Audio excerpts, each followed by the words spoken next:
What I'm asking for is, how are you going to turn this country around? Paul. If you care about your children, you'll get the federal government out of the business of educating our kids. In 1980, when the Republican Party ran, part of the platform was to get rid of the Department of Education. By the year 2000, it was eliminated, and we fed on to it. Then we, as Republicans, added No Child Left Behind. So the first thing a president should do is the goal should be set to get the government out completely, but don't enforce this law of No Child Left Behind. It's not going to do any good, and nobody likes it. And there's no value to it. The teachers don't like it, and the students don't like it. But there are other things that the federal government can do, and that is give tax credits for the people who will opt out. We ought to have a right to opt out of the public system if you want. This is Department of Education, one of the big, beautiful buildings in Washington. You'd get rid of it? We don't need this? Yes, just think what kind of businessman might be able to make good use of that piece of property. But no, how we do don't people need get it. educated? We might get better education. The evidence shows since the 1950s, since the federal government's gotten involved, the quality of education has gone down and the cost has gone up. So federal government should have no role? There's no authority for it, and they've proved themselves inefficient. The one city they're totally in charge of is Washington, D.C., $13,000 a year per student. They have more guns, more drugs, more violence. A bad educational system. So there's no evidence that the government can do a very good job. Congressman Paul, what's the biggest obstacle standing in the way of improving education in the United States, and how would you address it? Probably the federal government. We've been involved at the federal level for over 50 years. We've had a Department of Education. It used to be the policy of the Republican Party to get rid of the Department of Education.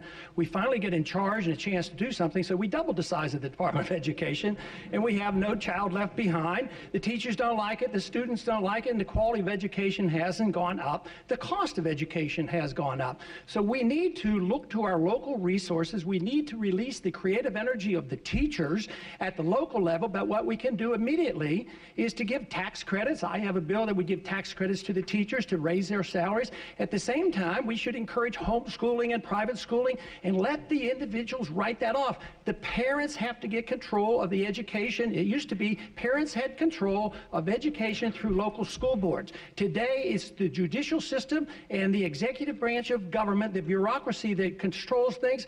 And it would be predictable that the quality would go down. The money goes to the bureaucrats and not to the educational system at home. In the district, in order to, present the case for the Constitution and limited government, it has been challenging. And one of the key group of people that have worked for me for so long over these many years have been the homeschoolers. They seem to understand the Constitution. I wonder why that is.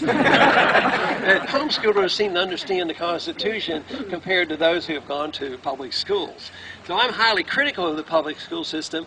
I praise homeschoolers, but I have to admit I went through the public school system, and so did my children. But I always thought it was a struggle to relearn or get rid of those things that were put into my brain that I thought turned out to be incorrect. So in economic policy or the understanding of the Constitution. So that is why, I have a lot of optimism, and one of them has to do with the homeschoolers. And all I have to do is look around and see if there's a contest, a spelling bee or some other geography, and I'll say, oh, those homeschoolers are doing pretty good. I guess they're getting a pretty good education.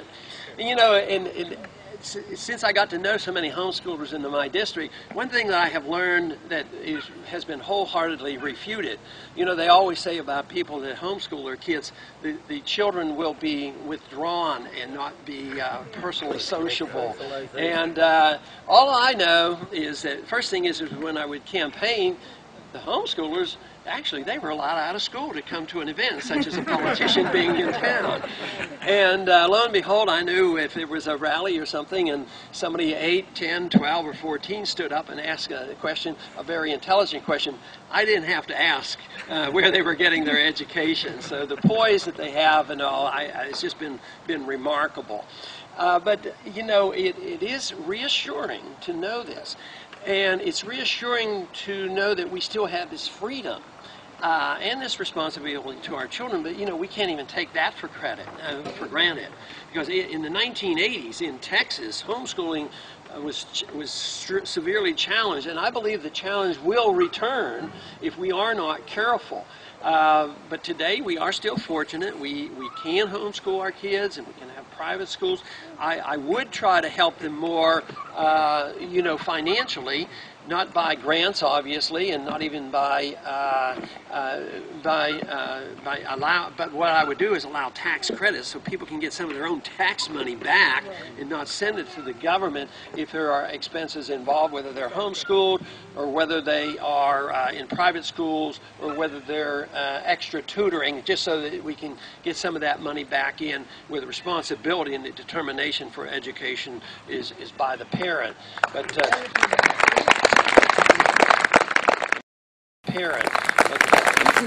But today, I believe we do face a constitutional crisis, and that's why we need to hurry up and raise up some more kids that know something about the Constitution before it's too late.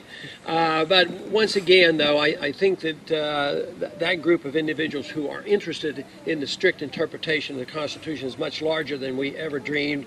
And when I talk to the young people coming to me on the campuses, the ones who have learned about the campaign on the internet, the ones that may not have been homeschooled, I ask them constantly, what's bringing you into the campaign?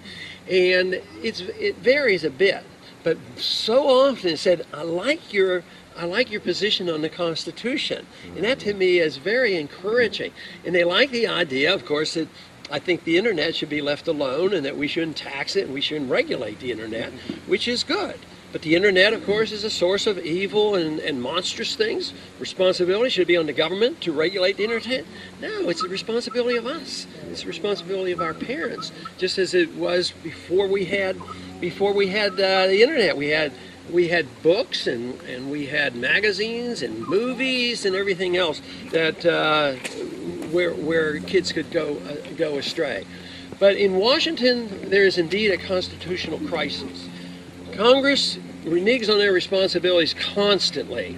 They give up their prerogatives to the executive branch, especially in foreign policy, which is a total disaster.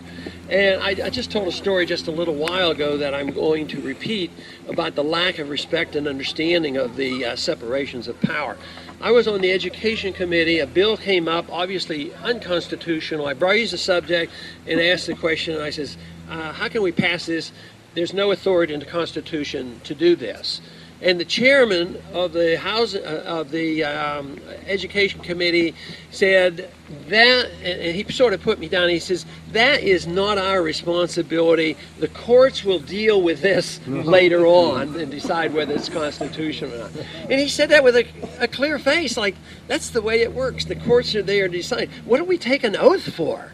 You know, but once again, the people we have in Washington are put there by us. The people are electing them. So it's a reflection on us that we haven't done a good enough job to send only people over there that understand and hold their feet to the fire, and if they don't do it, they need to be removed. So I'd like to blame everybody in Washington, but it's still a responsibility for all of us, because we, in many ways, get the type of government that the majority wants. I can't say that people here want, because I know you